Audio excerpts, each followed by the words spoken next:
오늘 본문은 세 가지 주제에 대해서 다루고 있는데요. 먼저 2절과 3절을 한번 볼까요? 2절과 3절. 내 하나님 여호와께서 내게 기업으로 주신 땅 가운데서 새 성읍을 너를 위하여 구별하고 내 하나님 여호와께서 내게 기업으로 주시는 땅 전체를 세 구역으로 나누어 길을 닫고 모든 살인자를 그 성읍으로 도피해라. 세 가지 성읍을 구별해라라고 말하면서 살인자, 부지 중에 살인한 자를 위한 도피성에 대한 주제가 하나이고, 또 하나는 14절에 보니까요. 내 하나님 여호와께서 내게 주어 차지하게 하시는 땅 곧 내 소유가 된 기업의 땅에서 조상이 정한 내 이웃의 경계표를 옮기지 말지니라 라고 말하면서 하나님께서 조상을 통하여서 정해놓으신 직에서, 그러니까 그 사람의 재물이죠, 재산이죠, 땅이죠, 그 사람의 영역입니다. 그것을 침범하지 말아라, 그것을 빼앗지 말아라 라고 말하는 경계표, 직계석에 관한 것. 그리고 또 하나는 15절과 16절에 보시면 사람의 모든 악에 관하여 또한 모든 죄에 관하여는 한 증인으로만 정할 것이 아니요 두 증인이나 증인의 입으로나 또는 세 증인의 입으로 그 사건을 확정할 것이며, 만일 위증하는 자가 있어 어떤 사람이 악을 행하였다고 말하면 이라고 말하면서, 세 번째는 누군가의 죄를 정하는 재판을 할 때에 세워지는 증인, 그 증인과 관련된 메시지입니다. 그러니까 하나는 오늘 본문 전체 19장 전체는 하나는 도피성에 관한 메시지고, 또 하나는 지계석에 관한 메시지, 경계표에 관한 메시지고, 또 하나는 증인에 관한 메시지거든요. 이 세 가지 주제를 가지고서 하나님께서 우리에게 무엇을 말씀하시려고 하는가, 오늘 그것을 한번 살펴보려고 합니다. 그 첫 번째는 성도는, 그리스도인은 용서받을 죄인일 뿐이다, 용서받은 죄인일 뿐이다 라는 것을 우리에게 말씀해 주고 있습니다. 많은 사람들이 교회로 왔다가요, 다시 교회를 떠나버립니다. 영영 떠나버립니다. 왜 그들이 떠나버릴까요? 교회에 계신 예수님 때문이 아니고요, 교회에 있는 성도들 때문에. 교회에 왔다가 성도 때문에 상처받고 성도에게 실망하여서 교회를 떠나버립니다. 그러면 그런 사람들은 왜 성도에게 실망을 하죠? 성도에 대한, 그러니까 밖에 있던 사람들이 교회에 들어왔는데 성도들 때문에 실망하고 떠나버리는 이유는 그들 안에는 성도에 대한 높은 기대치가 있기 때문입니다. 예수 믿는 사람은 좀 다르겠지, 교회 다닌다고 하면 좀 다르겠지, 목사는 좀 다르겠지, 장로는 좀 다르겠지, 권사는 좀 다르겠지, 집사는 좀 다르겠지, 신앙생활 오래 한 사람은 좀 다르겠지라는 기대치, 과도한 기대치를 가지고 있다는 말이죠. 물론 그러한 사람들이 가지고 있는 기대치, 그렇게 기대할 수 있는 건 당연한 겁니다. 그렇게 기대하는 건 당연한 것이고, 또한 그리스도인 된 저와 여러분은 그 기대보다 훨씬 높은 수준으로 살아야 되는 것도 맞지만, 그러나 저와 여러분, 예수를 믿는 사람, 교회의 하나님의 자녀라고 불리는 성도는 여전히 용서를 받은 죄인일 뿐이에요. 천사가 아니란 말입니다. 신이 아니란 말입니다. 용서받은 죄인일 뿐이고, 스스로가 의로운 것이 아니고, 의인이 아니고, 의인이신 예수 그리스도의 의를 덧입어서 의롭다 칭함을 받은 자일 뿐이라는 것입니다. 완성품이 아니고 이제 막 만들어져 가고 새롭게 빚어져 가는 그러한 자라는 말인 것입니다. 그래서 우리는 성도가 하나님 앞에서 완성된 자도 아니며 그저 용서받은 여전히 죄인일 뿐이고 의인이 아니고 의롭다 칭함을 받은 자다라는 것을 용납하고 이해해야 될 필요가 있다라는 거예요. 오늘 본문은 우리가 그런 자라는 것을, 우리의 현 주소, 우리가 그런 상태에 있다는 것을 명확하게 보여줍니다. 오늘 이 지침들은요, 예수 안 믿는 사람들한테 준 게 아니고 예수를 믿는다 하는 사람한테 준 거거든요. 그런데 이 지침을 통해서 우리가 성도의 상태가 어디에 있는지, 그 현 주소가 어느 지점인지를 우리에게 명확하게 보여준다는 것이죠. 그래서 먼저 우리는 성도도 크게 실수할 수 있다는 것을 우리는 보게 됩니다. 3절부터 다시 한번 보실까요? 5절까지 한번 읽어주십시오. 시작.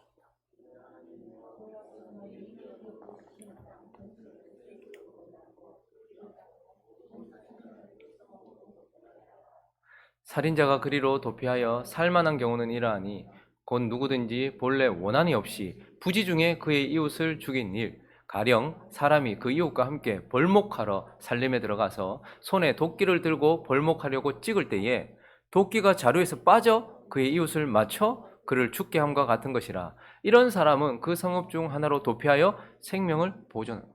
두 사람이 혹은 뭐 세네 사람이 함께 자기의 생계를 위하여서 산에 벌목하러 갔어요. 그래서 나는 나무 하려고 갔는데 찍었는데 그 도끼가 자루에서 빠져가지고 옆에 있는 사람을 죽였단 말이죠. 의도하지 않았어요. 나는 좋은 일 하러 갔다가 살라고 갔다가 옆에 있는 사람을 죽였단 말이에요. 그런데 그 사람도 죽고 이 사람은 대부분 가장 아니었겠습니까? 그러면 한 가정이 그냥 파탄이 나는 거예요. 의도하지 않았습니다. 나는 의도하지 않았지만 그런데 성도도 크게 실수하여 사람들에게 악영향을 미칠 수도 있는 자다라는 거예요. 15절도 보시면요.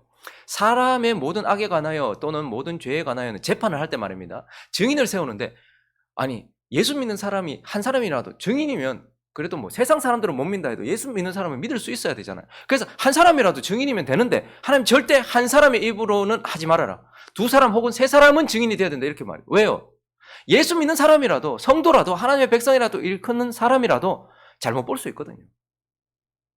잘못 볼 수 있고 왜곡하여 볼 수 있고 잘못 판단할 수 있단 말입니다. 그렇기 때문에 두 사람 이상, 세 사람 이렇게 증인으로 채택을 해서 해야 된다라는 거예요. 아, 그 사람이 말했다. 그 교회 다니는 사람, 그 목사가 말했다. 물론 믿을 수 있어야 되지만 하나님은 우리는 실수가 많은 존재라는 거예요. 성도도 예수 믿는 사람도 자기의 의도와 상관없이 누군가의 삶에 큰 악영향을 미칠 수도 있고 그 실수로 인하여서 재판 잘못해서 어떤 사람이 억울한 일을 당하기도 할 수도 있는 그런 성도는 크게 실수할 수 있는 존재라는 거. 그렇기 때문에 지금 이런 지침들을 주고 있는 것이죠. 그리고 또 11절을 보시면요. 그러나 만일 어떤 사람이 그의 이웃을 미워하여 지금 이거 예수 안 믿는 사람들한테 말하는 게 아니고 하나님의 구원을 받아서 약속의 땅에서 적과 꿀을 누리는 축복을 누리는 하나님의 백성들 교회 안에 있는 사람들한테 말하면서 어떤 사람이 그 사람 미워했대요. 성도도 마음속에서 누군가를 미워하더라는 거예요. 미워할 수 있더라는 거예요. 그런 일들이 일어나더라는 거예요. 어떻게 성도가 사람을 미워하노? 저건 사랑받아. 그렇게 형편없는 인생을 하나님이 사랑해서 자기 아들 죽여가면서 그렇게 구원을 했는데 지는 어떻게 남을 미워할 수 있노? 어떻게 그럴 수 있노? 그런데 성도 안에는 그런 미움이 역사하더라는 거예요. 그리고 그 미움이요. 실행으로 옮겨질 수도 있더라는 거예요. 기다렸다가 일어나 상처를 입혔어. 그리고 처치하지 않고 죽였어. 그래서 결국 죽임을 당하는 그러한 일들도 하나님의 백성의 공동체 안에서 일어나더라. 그래서 성도는 미움을 가질 수도 있더라. 와, 교회 다니는 사람이 어떻게 그래 사람이요? 그래놓고 또 가가지고 치고 죽이기도 하더라. 그런 일들이 성도 안에 있더라 이렇게 말해요. 그리고 14절을 보시면요. 내 하나님 여호와께서 내게 주어 차지하게 한 땅, 곧 내 소유가 된 기업, 땅의 조상이 정한 대로. 그러니까 사람마다 그 가정에 따라서 처음에 여호수아와 함께 조상 지게석을 놓고서 여기서 여기까지다 이렇게 했잖아요. 그런데요 옆에 있는 사람이 저 땅 저거 가지고 싶다. 성도인데 와 저거 내가 가지고 싶다. 탐심이 일어나더라는 거예요. 내 거 아닌데 더 얻고 싶어서 탐심이 일어나더라는 거예요. 그래서 내 이웃의 경계표 지게석을 옮기지 말아라. 저 옮기는 방법은 하나는 사기를 치겠죠. 싹 몰래 사기 쳐가지고 옮기든지 아니면 아합처럼 자기 힘으로 눌러가지고 옮기든지 그래서 빼앗는 거예요. 와 하나님의 백성의 공동체 안에 이런 지침을 줘야 될 만큼 그들 안에도 탐심이 역사하고 그 탐심 때문에 지게석을 옮기는 일들도 일어나더라. 야 성도도 그렇더라라는 거예요. 그리고 또 16절을 보시면요. 만일 위증하는 증인은 진짜 중요한 거예요. 왜요? 여러분 저와 여러분은 진리를 통하여 구원받았잖아요. 그리고 우리는 예수 그리스도를 전하는 자이기 때문에 절대 입에 거짓이 있으면 안 됩니다. 우리가 그냥 함부로라도 농담으로라도 자꾸 거짓말 하잖아요. 그러면 세상 사람들이 믿겠습니까? 천국에 대한 이야기를 하는 사람이 삶에 계속 거짓말이 있어요. 뭐 하면 거짓말해요. 그러면 사람들이 믿겠냐고요? 우리가 하는 말을 믿겠습니까? 얼마나 우리의 말이 중요한지 주님은 한 번도 거짓말 하신 적이 없었어요. 그런데 그 진리 때문에 구원받은 자들 안에도 거짓이 있더란 말입니다. 근데 그걸 말하더라는 거예요. 거짓말로 위증을 하더라는 거예요. 그런 일들이 있더라라고 말하면서 오늘 본문 전체의 지침들은 성도도 이런 상태더라라는 것을 우리에게 보여주는 것입니다. 그래서 예수님은 어떻습니까? 요한복음 2장을 가볼까요? 23절과 24절 읽어주십시오. 시작.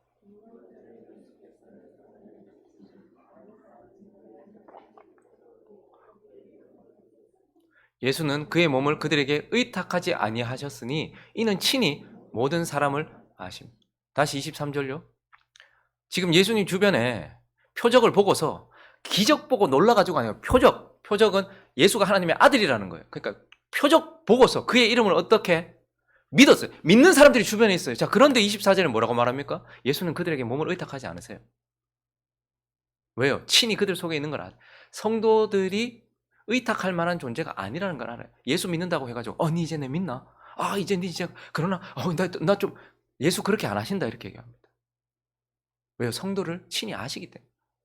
예수 믿고 구원받은 사람이라도 의탁할 만한 존재가 아니라는 것을 예수는 아시는 거예요. 그렇다고 예수가 사람들을 비난합니까? 그것도 아니에요. 예수님은 그냥 객관적으로 성도를 대하시는 거예요. 그래, 성도라 할지라도 그들에게는 내가 의탁할 만한 존재도 아니야. 그들에게는 탐심도 있을 수 있고 미움도 있을 수 있고 거짓도 있을 수 있고 그걸 실행에도 옮길 수 있는 여전히 용서받은 죄인일 뿐이야. 그걸 그대로 인정하셔서 그들에게 의탁하지도 않으시고 그렇다고 그들을 비난하시고 정죄하시면서 그들에게 실망하시지도 않으면서 성도에 대하여 객관적으로 보고 있더라는 거예요. 우리도 마찬가지입니다. 오늘 이 지침들은 세상 사람들한테 준 게 아니고 예수 믿는 사람들한테 구원받은 사람들한테 준 것인데 그것을 통해서 예수 믿는 사람은 용서받은 죄인일 뿐이라는 거예요.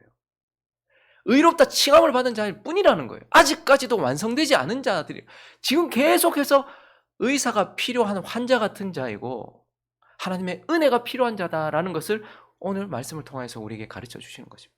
그러나 진짜 이 지침을 통해서 하나님께서 우리에게 하시고 싶은 말씀은 무엇입니까? 그 두 번째는 바로 그래서 성도는요 항상 경계해야 된다는 거예요. 항상 죄를 경계해야 된다라는 것입니다. 여러분 우리는 완성된 존재가 아니고 뭐 그런 존재예요. 뭐 세상 사람과 별반 다를 것 없는 상태가 될 수도 있는 그런 존재다라는 것을 우리가 확인했습니다. 그러나 이러한 사실이 그렇기 때문에 뭐 이해해라. 뭐 나도 인간인데 뭐 성도도 인간인데 뭐 이해해라. 뭐 어쩔 수 없다. 이런 결론으로 지금 우리를 인도하고 있는 것입니까? 전혀 그렇지 않습니다. 마가복음 14장으로 가볼까요? 38절을 읽습니다. 시작.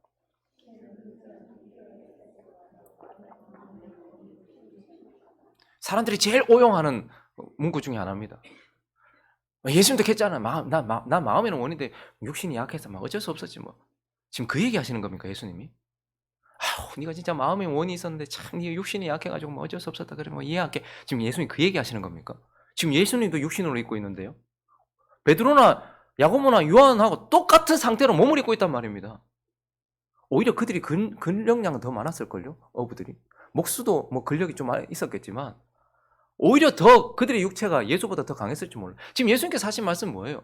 예수님도 그렇고 지금 몸을 입고 계시니 우리가 마음에 원하는 것을 할 수 없는 육신이 약한 존재니까 더 경계하라는 말이에요. 그러니까 더 깨어 있어야 되고 더 정신을 차려야 된다는 거예요. 그러니까 저 구절은 마음에는 원인데 육신이 약해서 어쩔 수 없으니 그게 아니고 마음에는 원인데 육신이 약하여 할 수 없으니 정신을 차리고 깨어 있어라. 더 열심을 내라. 경계를 해라. 이런 말입니다. 어떤 사람이 고지혈증을 가지고 있습니다. 당뇨를 가지고 있습니다. 혈압을 가지고 있습니다. 그래서 어느 순간 갑자기 어떻게 될 수도 있는 상황이에요. 그 말은 난 혈압이 있고 뭐 고지혈증이고 뭐 당뇨도 있으니까 뭐 어쩔 수 없습니다. 그 말입니까? 아니면 평생을 경계하면서 살라는 말입니까? 하나님께서 우리에게 주신 건 정신 차리고 살라는 거예요. 그게 있기 때문에 더 어떡하라는 거예요? 경계하라는 거예요. 마찬가지입니다. 우리에게도. 성도가 그런 상태이니 어떻게 하라는 거예요? 항상 죄를 경계하고 네 자신을 살피라라는 것입니다. 그래서 내 마음에 미움이 일어나고 있는지, 내 마음에 탐심이 일어나고 있는지, 내 마음에서 거짓이 일어나고 있는지, 그리고 그것이 역사하고 있는지, 그것이 지금 발현되려고 하고 있는지 항상 자기 자신을 살피라는 거예요. 혈압이 있는데 함부로 살면 됩니까? 당뇨가 있는데 함부로 먹으면 됩니까? 내 하고 싶은 대로 하면 됩니까? 결코 그럴 수 없는 것 아닙니까? 고지혈증이 있는데 내 먹고 싶은 거 다 먹으면 살 수 있냔 말입니다. 아니라는 말이에요. 우리 안에 죄가 있기 때문에 성도도 세상 사람들과 변반 다를 것 없는 상태에 있는 연약한 사람들이기 때문에 더욱더 경계를 해라. 네 마음속에서도 미움이 일어날 수 있더라. 네 마음속에서도 큰 실수도 일어날 수 있으니 항상 경계해라. 네 마음속에서도 살인이 일어난다. 네 삶에도 그렇게 일어난다. 그러니 항상 깨어서 경계해라 라는 것이고, 그래서요 결국은 하나님을 두려워함으로 그 하나님과 함께 그 악과 죄를 제거하는 삶으로 나아가라. 실제로 그걸 실행하지 말고 그것을 제거하는 삶으로 나아가라라고 말씀하시는 거예요.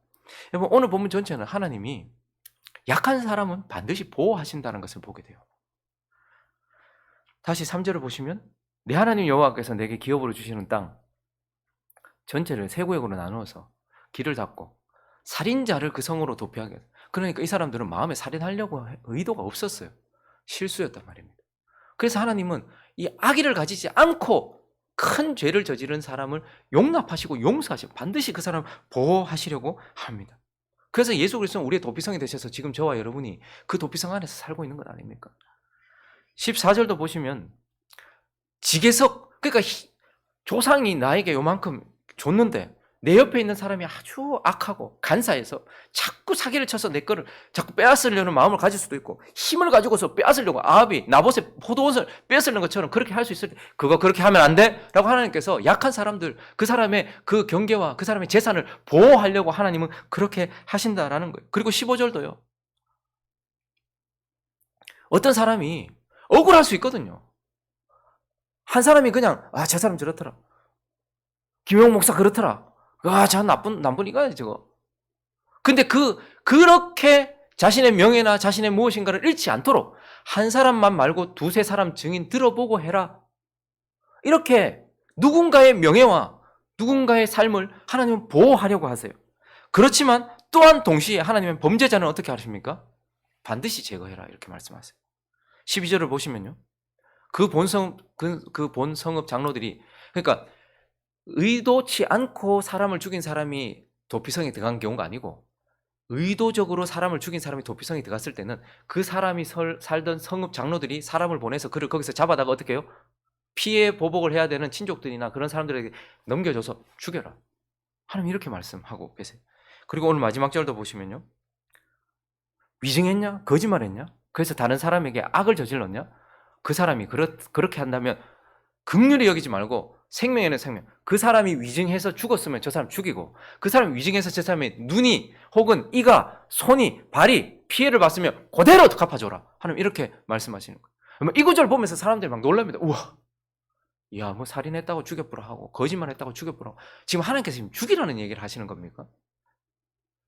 이 말의 초점은 13절 다시 한번 보실까요? 내 눈이 그를 긍휼히 여기지 말고 무지한 피를 흘린 죄를 이스라엘에서 제하라. 그러니까 살인해라라는 말이 아니고 죄를 제거해라 이 말입니다. 지금 하나님께서 하시는 일은 충격받지만 죄를 제거하라는 거예요. 죄를 제거해라. 그래서 누가가 죄를 범하면 그에 합당하게 벌을 주잖아요 지금. 그래서 그 죄를 제거하는 거예요. 초점은 거기에 있는 것입니다. 19절도 보시면 그가 그의 형제에게 행하려고 꾀한 그대로 행하여 너희 중에서 뭐를? 악을 제거하라는 거예요. 그래서 20절은 이렇게 말합니다. 본보기로 확실하게 죄 짓지 못하도록 그리하여 그 남은 자들이 듣고 두려워하여 다시는 그런 악을 너희 중에서 행하지 못하도록 하려는 거예요. 그래서 하나님께서는 약한 자는 보호하세요. 그러나 악하게 죄를 범하는 자는 그것을 정확하게 지적을 하시고 제거해서 듣고서 두려워서 그래서 법은 지엄해야 됩니다. 법이 약하면 안 돼요. 왜요? 그 법을 어긴 사람을 막 이렇게 고통스럽게 하려고 하는 게 아니고 그것 때문에 다른 사람들이 다시는 그 죄 짓지 않도록 하기 위해서.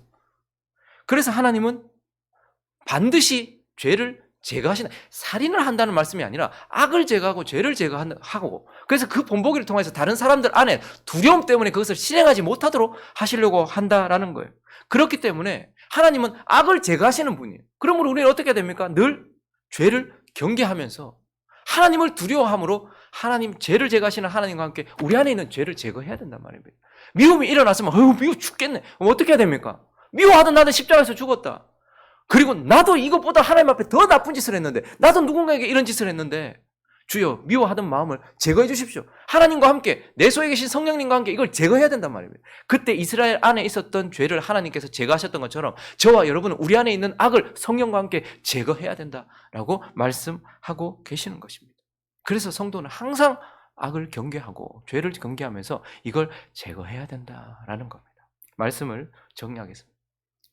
성도인데도 참 형편없죠. 우리보다 더 나은 수준으로 사는 비그리스도인들이 많을 만큼 형편없어요. 목사가 저 정도밖에 안 되나? 성도가 저 정도밖에 안 되나? 형편없어요. 근데 오늘 1절을 보시면 진짜 우리가 형편없다는 걸 느끼게 됩니다.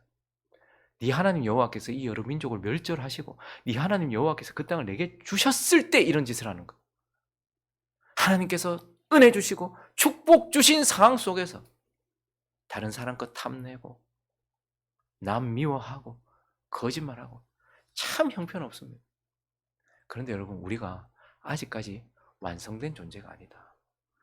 우리도 여전히 하나님의 은혜가 필요한 존재고 우리는 여전히 용서가 필요한 존재. 그래서 예수 그리스도가 지금도 보좌 우편에서 우리를 위해 중보하고 계셔야 될 그럴 존재다. 내 자신이 그렇지만 주변의 사람들이 그렇다라는 것을 우리는 이해하고 용납을 해야 돼요. 성도지만 아직까지 저렇다. 그래서 어떻게 저 목사가 저하노? 어떻게 저 장로가 저하노? 어떻게 저 집사가 저하노? 그러면서 악을 생각할 것이 아니라 그래 그렇다. 우리의 상태가 그렇구나. 여전히 의원이 필요한 환자요. 용서가 필요한 우리는 어린 양이 필요한 존재다. 그렇게 상대방을 용납할 줄 알아야 되지만 그러나 동시에 우리는 어떻게 해야 됩니까? 내가 그런 존재이기 때문에 나는 항상 정신을 차리고 자신에 대해서는 경계해야 된다. 그리고 악을 제거해야 된다. 오늘도 영적인 싸움을 하면서 내 안에 있는 악을 미워하시며 제거하시는 하나님과 함께 성령과 함께 말씀으로 이걸 제거해야 된다라는 것을 생각하면서 살아가는 저와 여러분 되시기를 예수 그리스도 이름으로 축원합니다.